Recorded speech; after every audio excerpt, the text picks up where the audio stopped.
Hi friends, good morning అందరికీ.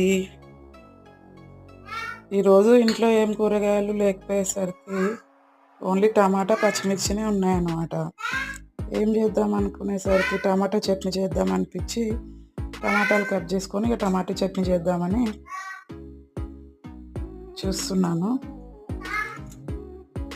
ఇంకా దానికోసం అన్నీ పల్లీలు పచ్చిమిర్చి అవన్నీ వేయించుకొని మిక్సీ పట్టేసి టమాటాలు ఉడకబెట్టేసుకొని మిక్సీలో వేసేసి మిక్సీ పట్టేసిన తర్వాత ఇక పోపు వేసేసి పోపు అందులో వేసేసి కలిపేసిన. ఇంత తొందరగా ఎందుకు చేయాల్సి వస్తుందంటే మా పాపకి ఆటో వస్తుందండి. మేము దింపే వాళ్ళమైతే నిదానంగా తీసుకెళ్లే వాళ్ళము. ఆటో వస్తుంది కాబట్టి ఆమెకి టైంకి అన్నీ రెడీ చేసి పెట్టాలన్నమాట. టమాటా చట్నీ అనేసరికి చాలా టైం పట్టిందండి. ఓకే అండి, బాయ్.